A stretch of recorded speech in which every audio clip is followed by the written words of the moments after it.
What's going on, everybody? Well, welcome back to Off the Shelves. If this is your first time watching this video, Off the Shelves is basically my Blu-ray haul update video where I talk about all the Blu-rays and DVDs I got on the previous month and give my mini reviews for them for the ones that I have watched. And last week was a really short episode, but this month I bought a shitload of Blu-rays. So there's 6 of them that I haven't even got a chance to watch yet, which I usually don't bring those up if I haven't got a chance to watch them because I actually like giving my reviews, but I bought so many of them. I'm just going to go ahead and just talk about the ones that I did buy that I have not seen yet. And hopefully you guys can tell me in the comment section if it was a good choice to buy them and what to expect from these movies. And the first one was Allied. Did not get a chance to see this in the theaters with Brad Pitt and Marion Cotillard. It looked interesting. I heard some good things about it. I like those two actors, and I like that style of movie, like the old Cold War style war movies, what it looked like to me. Maybe it's not what the movie's about at all, but it looked interesting. Picked that up. I started to watch this movie, but then things got chaotic at the house and I had to turn it off. Bleed for this. Now, I didn't hear anything overwhelmingly, really positive about this movie, but for the most part, everybody seemed to enjoy it okay. I like boxing movies, I like underdog stories, and it seemed like it was going to be a good underdog boxing story, and I like all the actors involved. So I also picked that up. Now, this movie here, I have no idea what to expect from it. I bought it only because I'm a Breaking Bad whore, and that's Come and Find Me with the man, Aaron Paul. Bitch!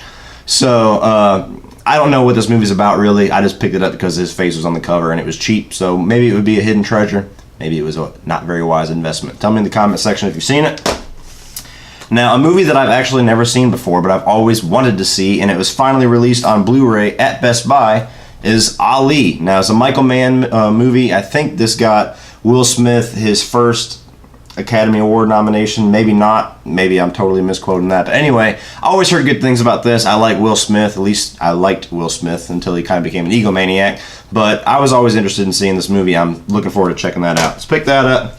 Another movie that I bought, only because I'm a Breaking Bad whore, is The Ninth Life of Louis Drax, also starring Jesse Pinkman himself, Aaron Paul. Now, this sounded really intriguing. It sounds like something really mind-bending and twisty, so hopefully it's something that succeeds on that, not just a really weird movie that I'll never watch again. Picked that up, and I almost watched this, had my son not completely confiscated it and watched it like 5 times before I even had a chance to take it out of the damn box. So, if you're a kid, apparently it's really good. That's Justice League Dark. I picked it up because DC movies on the animated side tend to be really good and really cool. And the concept of Batman hanging out with Constantine and all these other characters has always intrigued me. I always hear good things about Justice League Dark, so I picked that up out of curiosity. So those are the only ones that I bought that I haven't watched yet. Now moving on to a lot of the Oscar movies that came out on Blu-ray right before the Oscars actually aired. We got Arrival. Now I do have a review out for this movie. I was not as high on this movie as it seemed everybody else was. I think this movie is very overhyped. It is a good movie. It is well made, very well shot, very well directed, and the acting is pretty good. And the story is really intriguing. I just did not like the way that the third act went, the twist that they try to implement in this movie, and just how it's one of those movies to me that's not as smart as it thinks it is. And it's one of those movies that if you walk away from this saying, I didn't quite like that as much as everybody else, everybody who does like it just points at you and says, you just don't understand it. It's deeper than what you're trying to give it credit for. No, I just don't like the direction it took in the third act. So, pretty good movie. Good enough to buy. Good enough that I would watch it again and give it a second chance, but very overhyped and overrated.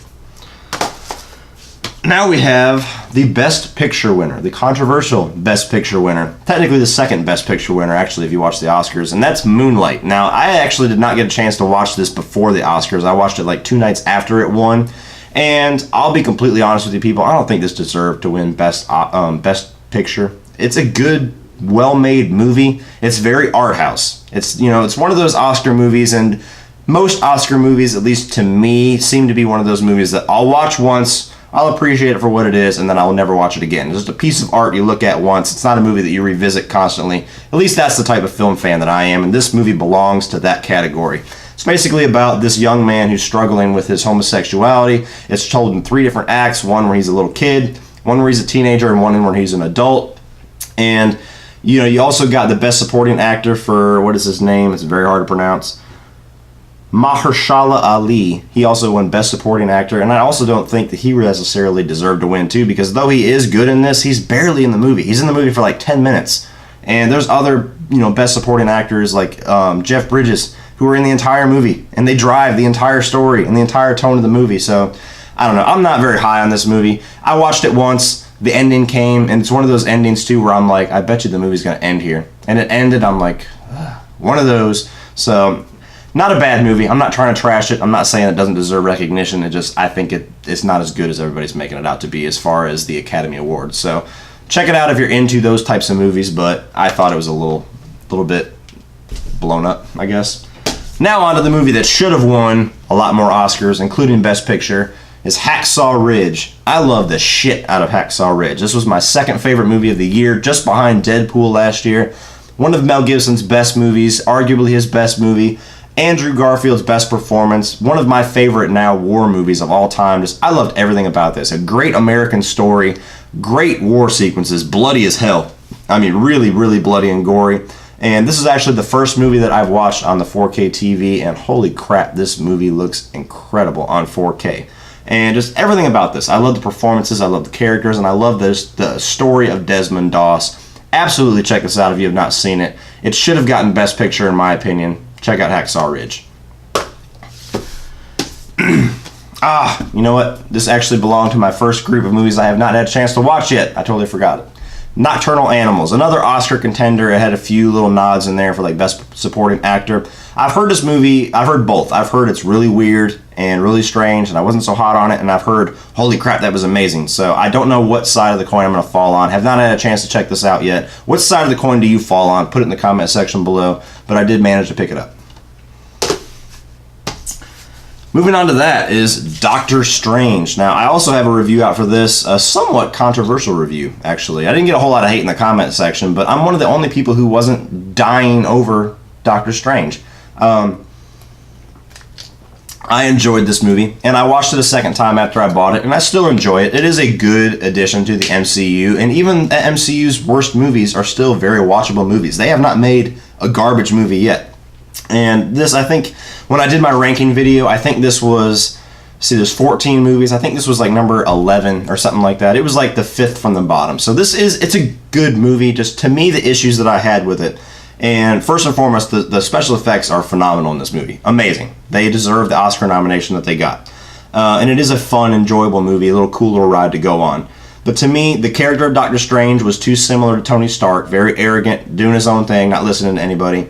The villain gets disserviced yet again, like pretty much all of the MCU movies, with the exceptions of very few.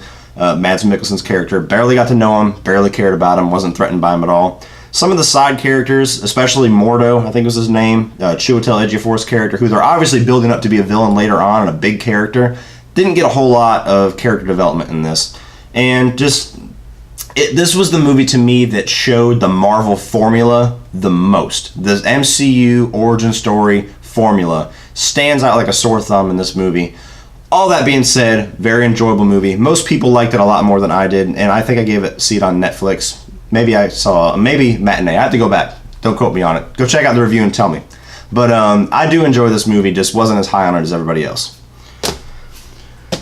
The Edge of 17. This was the best comedy last year. I think this was in like number 7 or number 8 on my top 10 of last year. What a funny movie, well-written movie. Woody Harrelson's character was great. The main character of Haley Steinfeld, she was great in this. Just a good little coming-of-age movie. It definitely felt like a John Hughes movie that was made today. She's basically like this nerdy girl. Her best friend is like, you know, the only person in her life that she cares about. And her brother's like this big rival to her. She doesn't like her brother. She always feels intimidated by him. Like, he gets all the attention, all the praise, and she's kind of like the redheaded stepchild. Her best friend ends up dating her brother, and now she's basically by herself and left in this coming-of-age tale with no friends, at least so she thinks, and no family. So just a very, very good movie. Very real movie. A little bit of grit there just as far as like the hardships that you go through in your teenage life, but a very, very funny movie, very enjoyable. One of the best of last year. So definitely check out The Edge of 17 if you haven't seen it. Now, moving on to a stack of movies that I have. My good buddy, also on YouTube, who you should check out, Drum Dums, to thank for. I've discovered this guy's channel. He does a lot of really great movie reviews, and for the most part, his channel is basically all focused on horror movies, and he has a group on Facebook, Killer Flicks, where they talk about horror all day, every day. Very cool people in there. I'm a part of it, so go check out that as well. And giving him a little bit of a shameless plug, go check out his channel. I started watching this guy's reviews, and I said, you know what? I want to watch some damn horror movies. I haven't been in a horror kick in a while, and I just went on Amazon and just started buying some movies that I have not had a chance to buy yet. And I have a stack of movies here, good classic horror movies that I either have not seen before or haven't seen in years that I wanted to kind of refresh myself on. So the first one is a movie that was really popular when I was young, and that's The Craft. It's basically like this early, there was mid-90s witchcraft movie. You have a lot of these up-and-coming actresses like Neve Campbell from the Scream franchise who were just kind of getting their name out there. It's basically this group of 4 girls. They're kind of like outcasts in high school, and they start playing around with witchcraft. And one of them is a little bit darker than the rest, and it's about using witchcraft to kind of get back at all the people in your life who are fucking with you, like people in high school or like abusive step parents and stuff like that. And things start to get a little bit out of hand. I watched it for the first time in probably 15 years the other day with Holly. We both enjoyed it. It still holds up pretty well. Some of the effects are a little bit dated, but a very cool movie, and it does stand the test of time pretty well. So The Craft, check that out if you haven't seen it. A very underrated movie. Disturbing Behavior. I've always liked this movie, and I have never understood all the hate for it. It's basically this, kind of like a Twilight Zone episode, really. You have this little town where the high school basically brainwashes the kids to be obedient and to be like, have good grades and be like the jocks and the straight A students and everything like that. And all the outcast students start to kind of pick up on what's going on and realize that there's like lobotomy and brainwashing, all that kind of crazy stuff going on. Just a wild movie. You got Nick Stahl, James Marsden, and Katie Holmes. And let's be honest, the hottest that Katie Holmes has ever looked. Very cool movie. I've always enjoyed it. It's not like an Oscar contender. It's not like a movie that's going to be held up as like a classic like Nightmare on Elm Street, but it's a really cool movie for its time. It was like right before the 2000s started, so it kind of has that late 90s, early 2000s feel to it. A really good soundtrack. I've always enjoyed this movie. Very cool. Go check it out if you haven't seen it. Trust me, it's a lot better than people make it out to be. Moving on from that is 2 movies that, despite the horror fanatic that I am, I have never seen before. And that is Hellraiser and Hellraiser 2 Hellbound.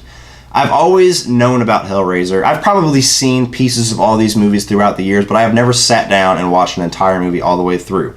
So I wanted to kind of educate myself on Hellraiser, because Pinhead and the Cenobites are iconic. They're right up there with like Freddy and Jason and Leatherface. So I've always wanted to check these movies out, just never really had the time or taken the time to. Well, now I've taken the time to. I actually watched one, and then the next night I watched the second one. Hellraiser, it was a great little classic horror movie. I see why that movie is so iconic. Very brutal, very bloody, very innovative with the effects. Even today, some of those effects are like, whoa, man, that is brutal. And Pinhead himself, like his voice is awesome. You know, we'll tear your soul apart. So I really loved the first Hellraiser. That'll be a horror classic that I'll definitely go back to, and I regret a little bit not watching that throughout my years, because that would have been a movie just like Nightmare on Elm Street, just like Halloween, that I would have revisited numerous times. Hellbound, Hellraiser 2, not so much. Didn't care for that one at all. Pinhead and the Cenobites are barely in it. It's kind of like a return of the woman, the stepmother from the first one, and they kind of go a little bit farther with the body horror in that one, just a little bit, but it's just a strange sequel. It's not nearly as gritty or as scary as the first one. Like I said, the Cenobites and Pinhead are barely in it. I didn't care for that one at all, and I've heard that the later sequels aren't very good either. So if you are a Hellraiser fan, tell me which ones, aside from the first 2, I should watch, if any of them. If any of them are as good or close to as good as the first one, tell me down below so I can check them out and not waste my time going through all of them and just hating myself for watching them. So this was a cool little double feature. It's like $7, so very affordable, very worth the price for the first one alone. Second one wasn't too hot on it. Another movie that I've never watched the whole way through, but I've always seen pieces of it. It was always on like HBO and stuff like that when I was growing up, and that's Night of the Creeps. What a great little B movie that knows it's a B movie and wants to be a B movie. This movie is hilarious. It's basically about these aliens, and when the movie starts off, you know you're in a B movie immediately, just with the way these aliens look. The aliens are flying on this flying saucer. This little being gets launched into Earth, and it's basically like this parasite, kind of like Invasion of the Body Snatchers, where it just takes over human hosts and turns them into zombies. And this is like a sci-fi horror gore fest it's just thrown throughout with B-movie 80s cheese. There's a great little sequence that's like in the 50s. Just awesome movie. Terrible movie, but awesome movie. So just an iconic B movie. A lot of fun. This is not a kind of movie that you're gonna like walk into and expect like great performances or like great story. It's something you turn on because you want completely stupid, idiotic fun, and it totally delivers that. And it's a director's cut too, so I don't know what all the changes are. I think the only change that I remember reading about is the very end of the movie, because I remember seeing the ending of the movie where there's a dog involved. I'm not going to spoil the end of the movie if you haven't seen it, but there's a dog involved, and the ending in this movie kind of calls back the aliens from the beginning of the movie, so it is a little bit more cohesive in that regard. Very cool movie. It was a pretty cheap little buy. Check out Night of the Creeps if you're into like B horror. Speaking of comedic horror movies, I have never seen this movie because I've always heard it's such a different tone than the first movie, and I never knew if I would like it or not. And I actually ended up liking it probably more than the original movie, which shocks me. And that's the Texas Chainsaw Massacre Part 2. I have never given this movie a chance because I've seen little pieces of it, and this is just completely different tone than the first movie. The first movie is almost like snuff movie 70s grindhouse horror. This one is straight up goofy horror comedy, and it's great. It's hilarious. The character of Chop Top is like the highlight in this movie, played by Bill Moseley. Really fun movie. You got, basically the story is you got this Texas Ranger played by Dennis Hopper, who is, I think he's the brother of the guy in the wheelchair in the first movie who got chainsawed, and he's basically hunting down the Sawyer family, the cannibals, including Leatherface and Chop Top and, you know, all the others. And the cook and grandpa, I think, is the other two. And this movie is basically just taking the entire concept and the story and the characters of the Texas Chainsaw Massacre and realizing how outlandish and ridiculous and crazy it is, and just turning the craziness up to 11 and just having fun for 90 minutes. It's just ridiculously funny and enjoyable and crazy, and I really enjoyed this movie a lot. I wasn't expecting to. So, I mean, if you're like me, I'm probably the only one. If you're like me, who's seen the first one, who likes the other movies, the ones that you've seen, and you've never seen this one because you've always heard it's such a different movie, give it a chance, because it's actually probably one of my favorites now, next to the remake. That one's probably my favorite. So yeah, I really like this. Check this one out. Now, on the other end of the spectrum, another movie that I've always heard a lot of bad things about, so I never really gave that much of a chance. Texas Chainsaw 3D. Yeah, not a good movie. I watched it. I didn't expect much from it. I was thinking maybe walking in with some low expectations, I might actually enjoy this. This movie is pretty much as bad as they say. If you're the type of fan who can literally just watch it with not thinking at all and just enjoy the gore that's there, you'll get some enjoyment out of this. I do know some people who really enjoy this movie, but if I want to watch a Texas Chainsaw movie, this is never going to be the one that I put in, because it's basically retconning everything after the first Texas Chainsaw and starting immediately at the end of the Texas Chainsaw Massacre. And you have this, this other Southern family that has this feud with the Sawyer family, and it fast forwards like 20 years with Alexandra Dario's character. Basically, she's like the little baby who's part of the Sawyer family. And they take her away. It fast forward, it's supposed to be actually like 40-something years, but she's like 22. So that's the first problem in like a continuity error, which they could easily fix by just changing the timeline of this movie. But even the cops are like walking around with cell phones as flashlights and stuff, so it definitely takes place in modern times. And so she's supposed to be 40-something, but she's only 20. So it's weird, and it's hard to wrap your head around. Beyond that, the gore's not all that good. The characters aren't all that interesting. You got Trey Songz in this, for Christ's sakes. I hate when rappers get horror movie roles just because of who their name is. I mean, and he sucks. So there's nothing really that entertaining about this movie to me. There's really cheesy lines. Welcome to Texas, motherfucker! I didn't enjoy it. So there are some people who like this movie. Majority of people who do not like this movie, I agree with you. So I picked that up. Luckily, it was cheap. Two more. Tucker and Dale versus Evil. What a hidden gem this movie is. This is a great horror comedy. It's basically, you've got Tyler Labine and Alan Tudyk. You'll recognize him from Firefly, who are these rednecks, and this college group of kids come into the woods where they live, and they keep thinking that Tucker and Dale are like these evil, like murderous hillbillies, and they're actually not. They're very simple-minded, good people. But basically the concept of this movie is while trying to escape what they think these two rednecks are, which are killers, these college kids end up causing accidents which kills themselves. So every time one of them, like, they'll trip and impale themselves on like a broken branch or something like that, the other college kids will find them and think that Tucker and Dale did it, so they just keep getting more scared and more scared, like Tucker and Dale's walking around murdering them all, when in actuality the kids are all killing themselves. It's hard to explain, but it's a very, very funny movie. Extremely gory and just a lot of fun to watch. So I'm not going to talk about it that much more because there's a lot of surprises in this movie I want you to experience for yourself. Check out Tucker and Dale vs. Evil. It's a lot of fun. Now the last one that I have is a movie that, if you have not seen the first one, it is on Netflix and you need to check it out now.